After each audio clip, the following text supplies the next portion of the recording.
Thank you for coming to my presentation.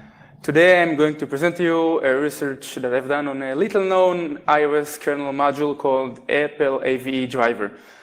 So our agenda for today, first I'll review some attack surfaces in iOS, mostly known ones, but emphasize on one of them.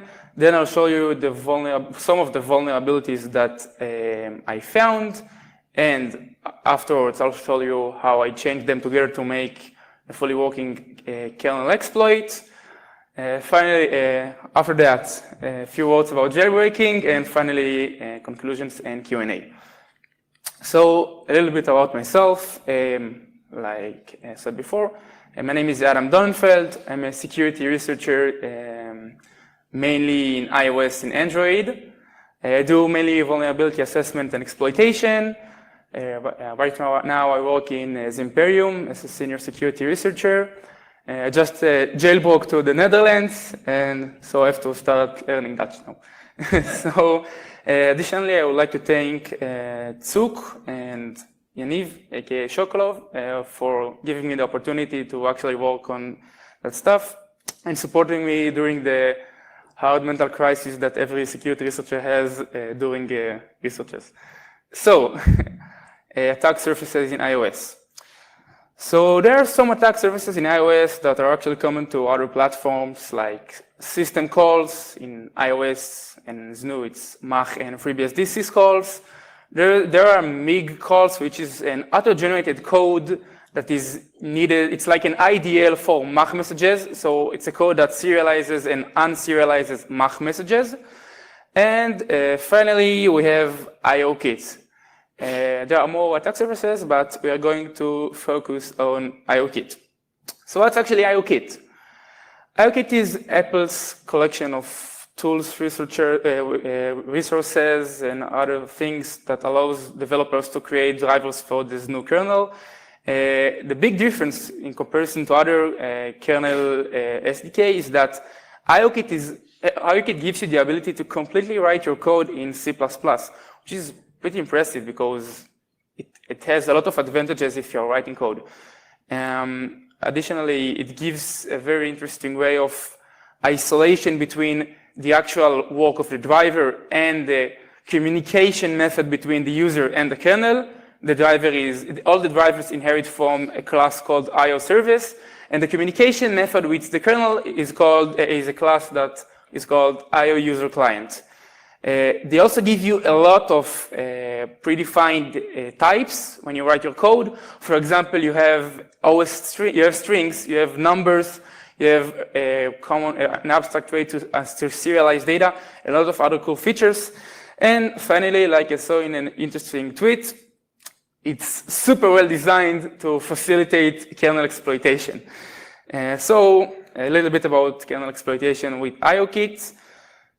Over the last 4 years, we've seen a lot of jailbreaks that were based mostly on IOKits. And it's very impressive because actually each one of them did have an IOKit exploit. Some of them had only IOKit exploits.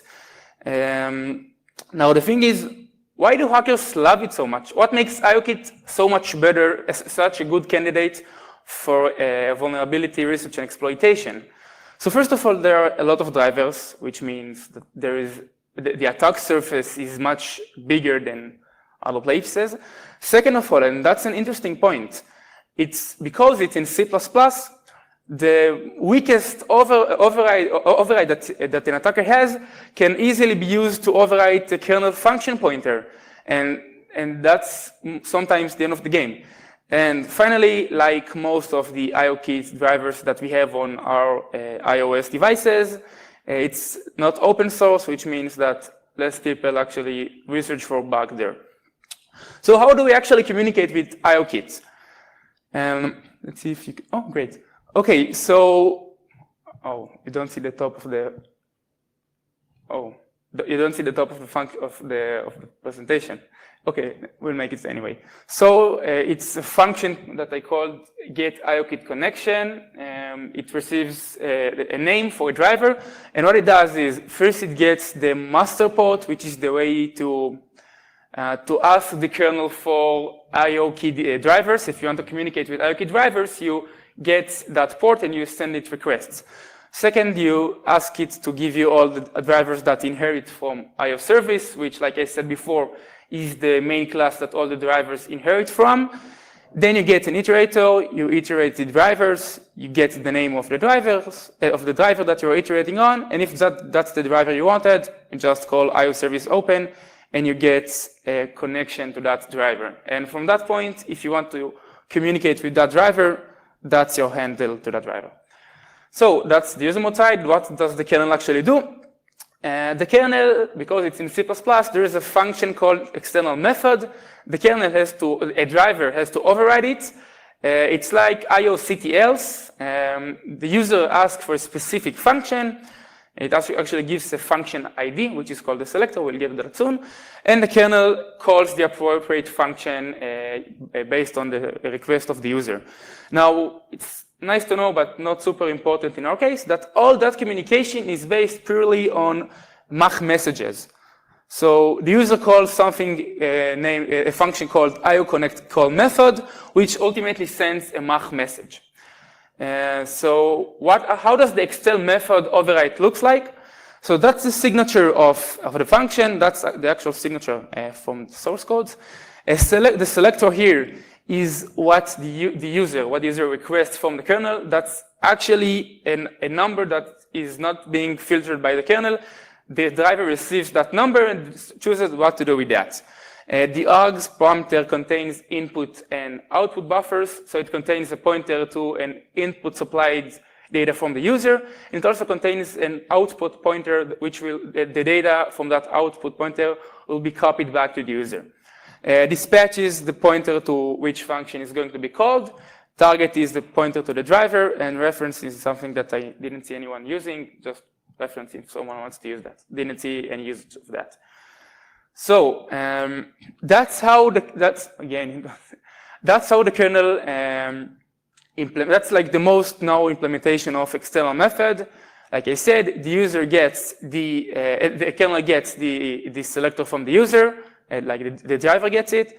It checks if it's not like too big. You don't see it here, but there's like an array of function in size of external method count. So it checks that it's not too big, and if it's okay, it gets the appropriate function from here, and then it calls it.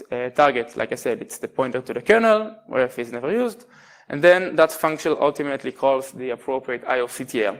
So that's the kernel, that's the driver part. The user part, that's the function we called before. You get a connection to the driver, like a handle.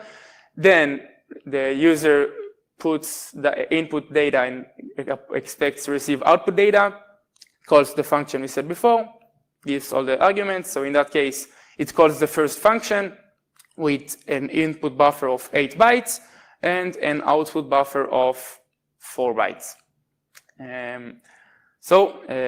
Like I said, you call the first function. So the kernel ultimately calls the first function, which you cannot see here, but it's 8 input bytes and 4 output bytes.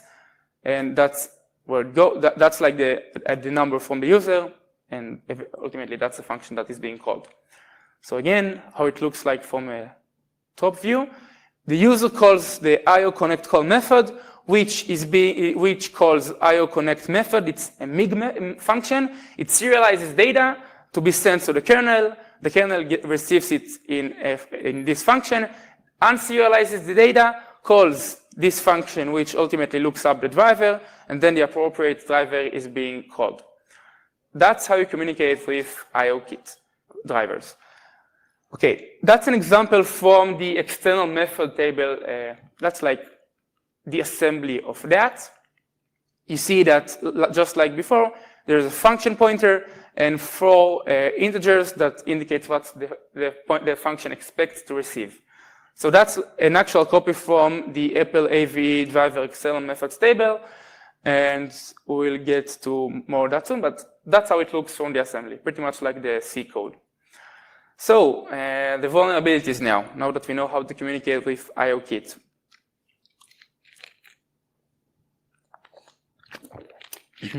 So in my research, I found 8 IOKit bugs, which are kernel bugs for everything.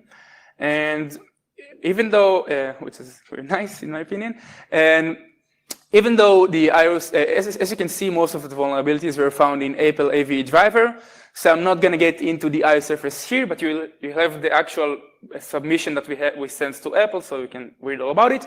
Nevertheless, in order to understand those vulnerabilities, you have to know a little bit about iOS surface. So iOS surface in 60 seconds. iOS surface is an object that was created by Apple and ultimately allows processes to share data between them. It is used mostly to share frame buffer data. The data is not being sent. If I'm process A and I want to send data to process B, I'm not actually sending that data because all the data is being mapped to the same physical page. So two processes have two different virtual addresses that point to the same physical page. But if I want to talk about an iOS service object, we all talk about them by IDs. So, for example, I'm creating an iOS surface object. The kernel tells me, okay, you have an iOS surface object. Its ID is 5. So if I want to tell other process to use my data, I'm sending him the number 5, and then it tells the kernel to do stuff on iOS surface ID 5. So that's how it works. Again, mainly a mechanism to transfer data. So what is Apple AV driver? So Apple AV driver is responsible for hardware accelerated video encoding in iOS. Unfortunately, there's absolutely no information about it on the internet. And like most of the IOKit drivers, there's also no source code, which means that I had to reverse engineer it. So, like I showed before, that's the external methods table. That's the endpoint to communicate with IOKit drivers. I removed some of the integers here, and so you can see the entire table. And the first thing that pops to my mind when I saw that was a function called, I named it set session settings from the prints that were in the function. It received 470 bytes as an input data and gave you 0 bytes, which is a lot for an IOCTL in every platform, not just iOS. So let's start reverse engineering it. X1 is a pointer to the user input buffer, and X2 is a pointer to a buffer that, upon the success on the function, that data will be copied back to the user mode. So let's reverse engineer. I removed most of the non-important stuff here, but let's start reversing that. So X19 is the input buffer from the user. X20 is the pointer to the IO user client connection that I mentioned before. So what we see here is that the kernel obtains a pointer from the input buffer on offset 178. We're not sure yet what's that. If it's not null, it jumps here. And if it's null, what it does is it also fetches a surface ID from the user, and gets the task that actually sent that, and it fetches the IO surface kernel pointer from that ID. And obviously, that's a kernel pointer. The user is not supposed to have any access, or it's not supposed to have anything to do with that kernel pointer. But surprisingly, you see that there is completely no distinguish between what the user gives as a kernel pointer and what the kernel gets from that function. Which means that if I'm the user, I can just supply any kernel pointer, and the kernel will treat it just like if it was an iOS surface object. And at that point, I started to be super happy. So again, what we had here, we could supply any kernel address to the driver, no limitations at all. And if I wouldn't consider SMAP, like PAN in ARM, I could also put user mode addresses, and the kernel would treat it just like kernel objects. And if I'm not supplying it, it just goes through the traditional way of getting the IO surface ID and fetching the kernel pointer from that. Now, what was surprising and weird for me is, why the hell did they put a way why the hell did they let the user give kernel addresses? And then I thought, okay, there's probably a way to actually fetch those kernel pointers, because if they gave you a way to provide kernel pointers, they probably provide you a way to get those pointers. And I was right. Selector number 7, like that's the ID we spoke about before. We see that we have the same, more or less the same code like before. We supply the kernel with an iOS surface ID. It puts it in that offset, which is also the input buffer, but the input buffer is not a mapping to the user, so it's just a copy, so it's not really meaningful in that case. But surprisingly, it takes the pointer it just set in the input buffer and puts it in the output buffer. So not only we can put any iOS surface kernel pointer, not only we can supply any iOS surface kernel pointer to the driver, we can also get a kernel pointer from any iOS surface ID we have, which is a very cool and deterministic information disclosure bug. So what do we have so far? Because we can fake any iOS surface object, we can hijack the kernel code execution because it's in C++, so it has vtables, so it's pretty easy to just put an arbitrary address and the kernel will treat it like a normal vtable. And we also have an interesting heap info vulnerability. We can get the kernel pointer of any iOS surface object. Now, the thing is, Apple introduced in iPhone 7 a known mitigation called SMAP, or PAN, which prevents the kernel from dereferencing user mode data. And I intend to bypass that, so a heap info leak is very necessary in that case, because we cannot put user addresses. Now, the only thing we miss to chain that and get and pawn the kernel is a kernel-based info leak. Because it was so bad till now, I had my hopes in that driver as well. So at some sort of point, I saw that all the external methods in the driver gets to eventually to the same place, to some function which is very big, but nevertheless, I had to reverse engineer it because I believed it will give me the kernel-based info I needed. So let's start. X22 is the user client communication, and X0 is the X20 is the driver. You don't see it because the resolution is not good. X25 is our input buffer, and that's what's interesting for us for now. So at some sort of point, I see that using the supplied iOS surface object we gave them before, because X25 is input buffer from the user. So at some sort of point, I saw that it takes an iOS surface object that we, as the user, supply. And like I said before, iOS surface is a mechanism to transfer data. So it just maps that data into a kernel address. So at that point, X26 points to a buffer, which is just a mapping to the user mode. So as the user, I can not only control what's here now, not like what's the content of that address, but I can also modify it because it's just a mapping, it's not copying. So I can change that and the kernel doesn't even care. So it was a little bit weird for me because the kernel actually expected the user to give a lot of information in that mapping, but it didn't consider the fact that because it's mapping, we can just change it while the kernel uses it.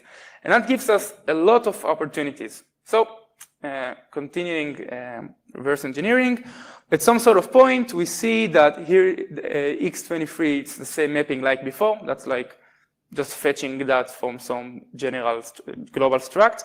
And then, so that's the same mapping like before. We have 5, at some sort of point, we see that there's like a switch case, which we can control its flow. Most of them do the same thing, but for some reason they give you 5 different options. Now, I'll jump forward a little bit, but an example for a vulnerability that I saw there. So like I said, X23 is a mapping to the user. So we can just put any kernel address we want here. If you don't put anything, it just allocates data and gives us the address. And if we do put an address, a pointer there, it just nulls the first 28 bytes of that pointer, which is a very impressive and powerful override, but I didn't even use it because there were much better bugs. So at some sort of point, I saw that it loads a lot of information that I control, but the most important one of them was the mapped data that I had, like X25. and it gave it to a function called map yuv input from CSID. Again, it's my assumption because of the logs. Obviously, you don't have any symbols there. So actually, I didn't put the assembly of that because it's a little bit confusing. I just put raw C code. So what we see here is that the iOS surface buffer, we see that that's our mapping, and it puts here something called iOS surface buffer manager, but it loads again from that specific address. So there's a short race condition here, because we can put anything we want in controllable pointer. We can put any address here, because it's the mapping. So I can put here any address I want, and then it dereferences that address plus an offset. It puts it back in the pointer. It does that for another offset. It does it again, but eventually it checks that for one of those offsets that the first 32 bits are not null. If they're not null, the exploit gets screwed up and the kernel panics.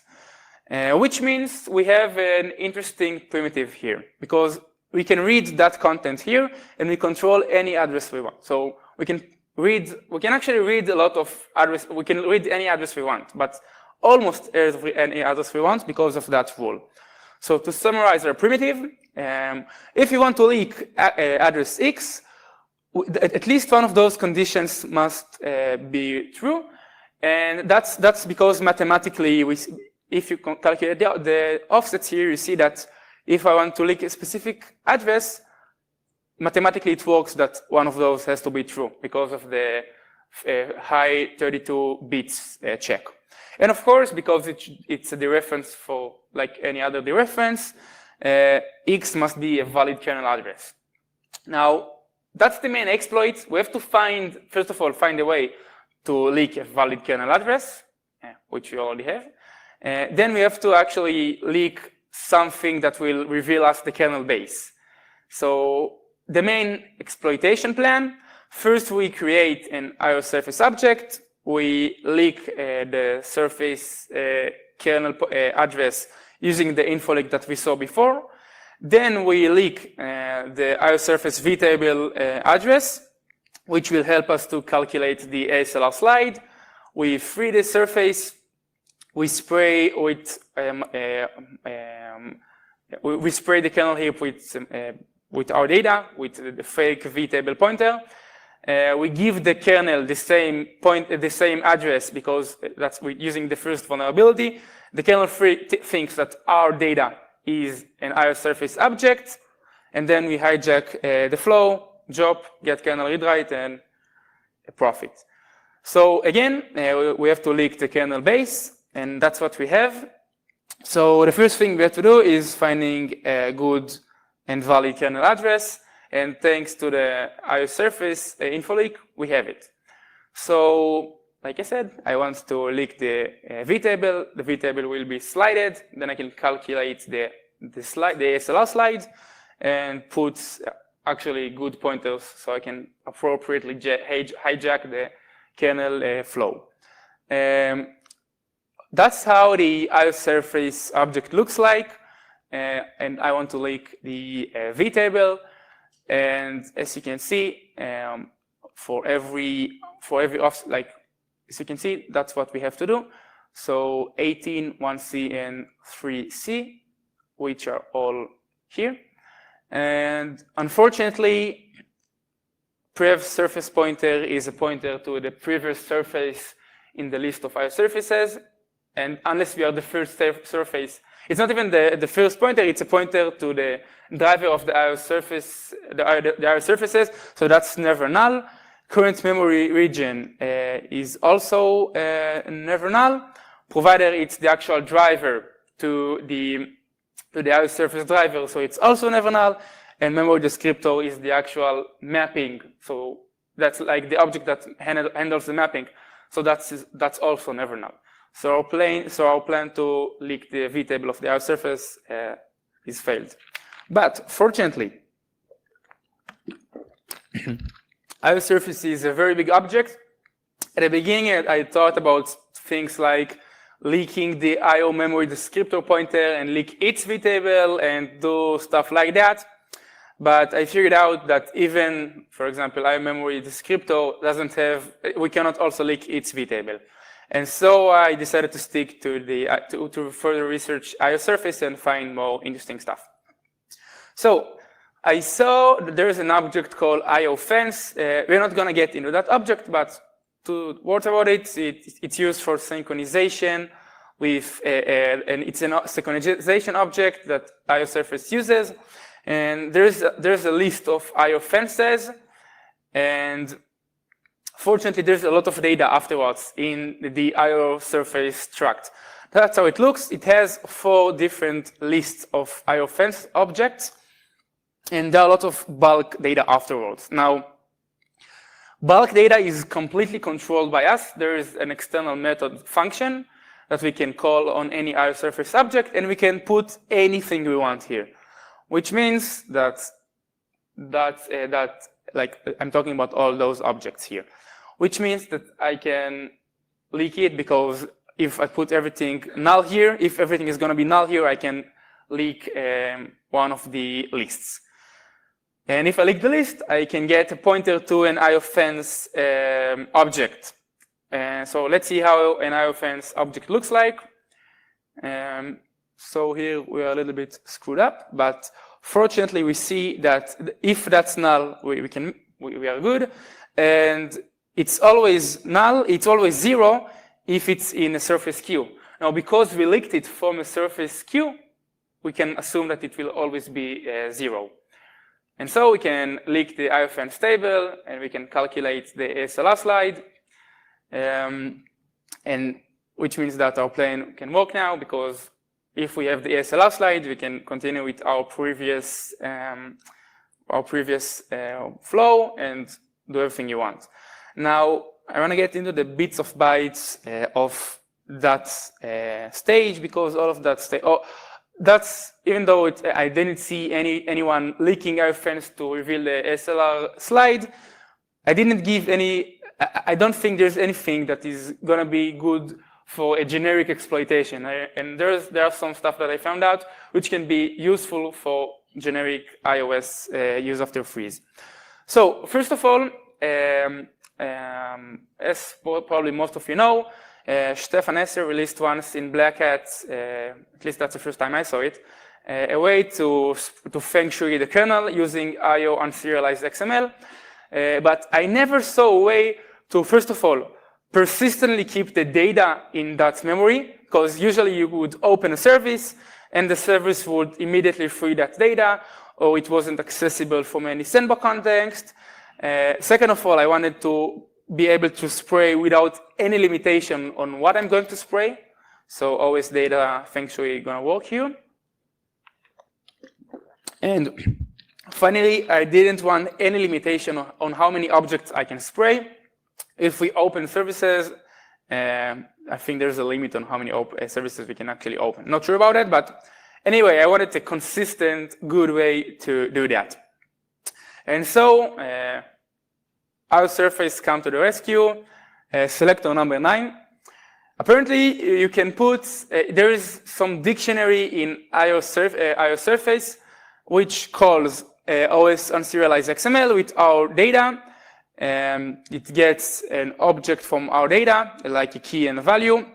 Then it calls set value, which ultimately checks if our key is not creation properties, which is a key that IO surface preserved for itself. And if it's not, it just puts it in an OS dictionary, which is perfect for us because it means that, first of all, it's persistent in the memory as long as the IO surface object is in the memory. And we can, it's going to be in the memory as long as we want it to be. There is no limitation because it's always unserialized XML. And there is no limitation on the sprayed objects. But there is also a nice, powerful addition to that spray. IO surface selector number 10 gives a very interesting primitive here. We can not only spray any data we want, but we can also read that data back, which means that, okay, just gets, we can supply the key that we gave it, it serializes the data, and then it just fetches the key, our object from before, and gives it back to us. Which means that, let's say that I have a user after 3, I'm spraying the kernel heap, I caught the object, the kernel starts doing stuff on my fake object. For example, it can insert it into a linked list, and then I can read back the object, which means that that spray can actually save me an info leak. Correct, that's the first time I saw a spray that allows you to read the object as many times as you want. So you can spray an object once, and you can read it as many times as you want back to the user mode, which is a very powerful primitive if you want to actually spray the kernel heap. So now the goals that I had in the exploit. I wanted to have as many kernel writes as I wanted, as well as many kernel read and writes deterministically on any address I wanted. I wanted to be able to warp to anywhere I wanted. So what's our current primitive? Right now, we can hijack the execution to call any address we want and transfer the first pointer to the pointer to our object, to our spray data, as the first parameter. So there's a very famous gadget since last year, used by many different and independent researchers, called our serializer serialize. What it does is, because we control x0, we can fetch the first argument, we can fetch x3, which is a function pointer, and we can also control x9. So what it gives us is the ability, and we don't control x1 in that case. So it allows us to control, if we have only one parameter that we control, now using that gadget, we have 2 parameters that we control. So what I did here is calling twice to that gadget. So so what I did, I put here on the first time the address of that gadget again. So what it gave me, that's actually a snippet from the actual exploit, which is it is public now, by the way. What I'm doing here is, first I'm getting the kernel object of my spray plus 2, 3, 4. That's gonna be, because it's plus 10, that's gonna be our first parameter. Next time you call that function, syscatal handler size, that's 18. So that's gonna be the x1 for the next time we call OS serialize, or serialize. And what we see here is that in x20, we call, it's gonna be x3, so we're going to call again OS serialize. And then it's going to do the same thing like it did before on those parameters, except that we control the first parameter now, which is going to be syscatal handler size twice. Now, let's see if people already see where I'm going with that.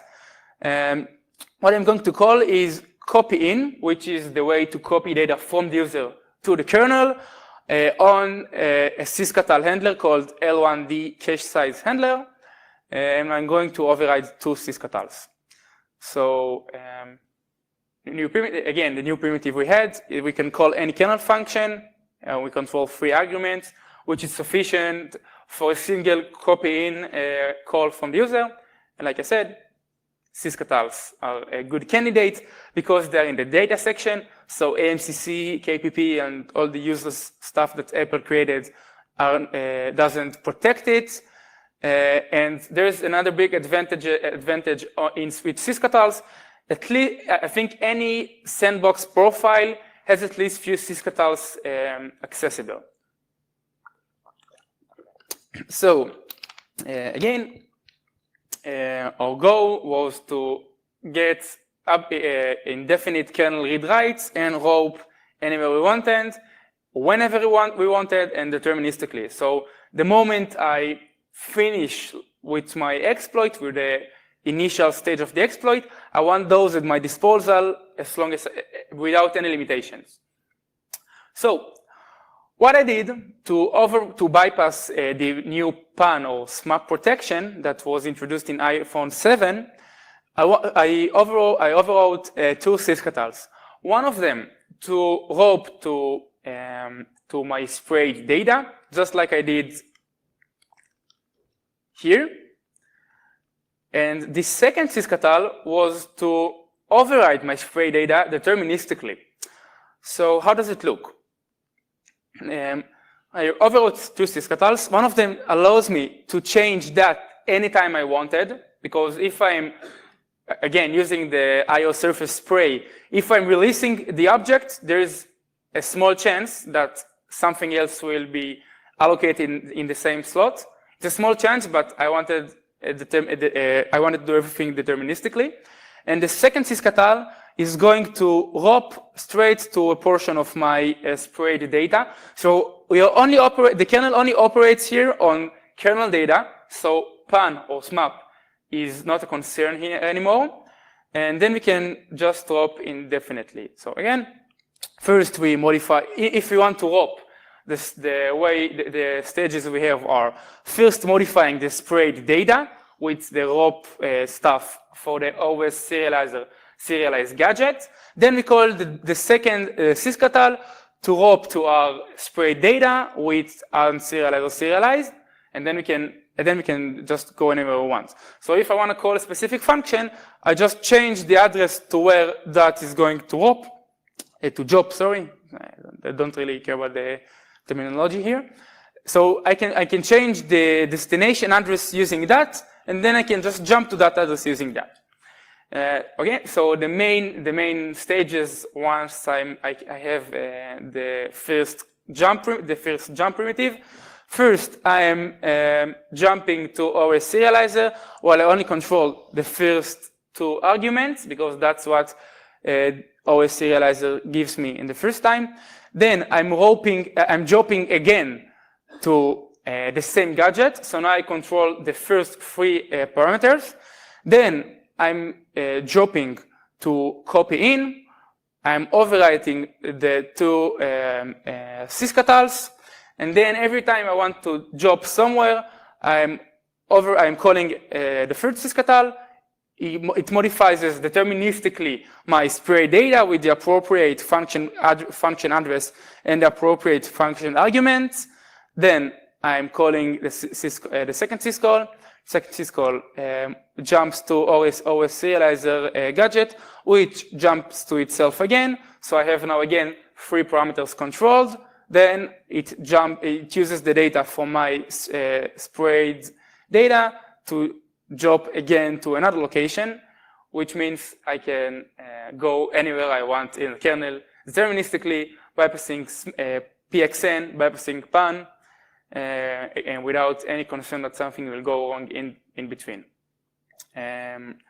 So, okay, we have arbitrary and unlimited kernel hijacking. We can call any function in the kernel we want. The next stage is to achieve kernel read-write, which, as you saw before, is no longer a concern, because I can just jump to copy in and copy out as many times as I want.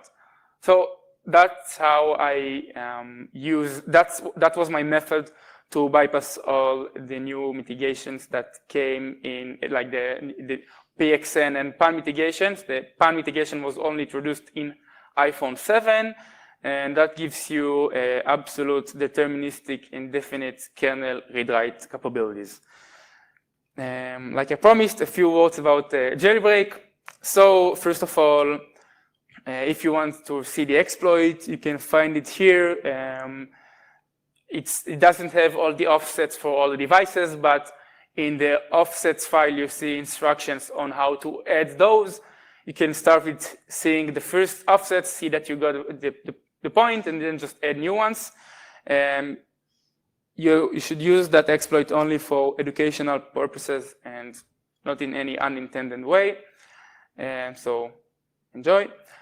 About actually releasing a jailbreak, like I said, a few days after the initial announcement, I'm not going to work on a jailbreak. I don't mind helping other people, but I think there are a lot of points that people don't understand in jailbreak nowadays.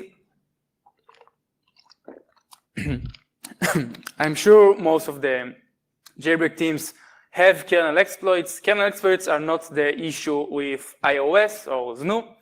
It's Cydia, which is 10 years old, that must be replaced. In my opinion, we could, and it's not just my opinion, I think a lot of other people think that. I think that instead of actually patching the kernel, a new method of jailbreaking should be done. It can all be done user mode if you can execute unsigned code. You can just inject code to other processes. And for the exploit that I posted, because direct access to Apple AVE is not open from a containerized app, a Sandbox escape is needed. Fortunately, we have Project Zero's triple fetch, which can be used as a Sandbox escape because it allows you to hijack any task port, including media server, which can access the Apple AVE driver directly. So conclusions. Disclosure timeline, of course. The first time I reported that to Apple was 20 of March. More or less a week afterwards, they confirmed the first bug. They stated that they were right, and on the 15th of May, patches were distributed. And now, from that point till today, till yesterday actually, we didn't release the exploit, and we didn't give any information on that. First of all, because we want to first publish that on here on that conference, and second of all, because Apple told me that I should wait with the release because not all the bugs were fixed on 10.3.2. I didn't bother to check which bugs were fixed or were not fixed. I'll leave that to you, now that you're going to have also the bugs that we sent to Apple. But perhaps I did not check. That exploit, or at least some of the primitives of that exploit, might work on 10.3.2. Again, I didn't check that. If someone wants to do that, sure, maybe it can hide people that wants to jailbreak on 10.3.2, considering that someone will actually make a decent, good platform for jailbreaking in the future. Nevertheless, Apple were not the first vendor that I reported vulnerabilities to, and not the second one. And I must say that was the best experience ever. I think that, first of all, they took very serious proposals and suggestions. They were very happy to listen to our comments. For example, they first said that there was a memory corruption in one of our bugs. We asked them to change it to a race condition, the description to race condition. They did it. They didn't argue with us. And even though it sounds very, very reasonable not to argue with us about it, previous vendors did. And I was very happy and surprised with the communication with them. Additionally, I must say that last year, with the introduction of PAN and some enhancements to the heap, they did a very impressive job. And I think iOS is nowadays the most secure mobile operating system. Nevertheless, like you saw, it's 2017, and I still don't know how bugs like the one I showed you today are here on our latest versions of our mobile devices. That's it. Thank you very much. I hope you enjoyed my presentation. And if you have any question that is not related to when ETH jailbreak, please let me know and I'll do my best to answer you. Thank you very much, Adam. Are there any questions from the floor? No, I guess all the questions will come later, Adam, when you get off stage. Yes, so. And people will talk to you then. Okay, thanks again. Thank you very much, Adam.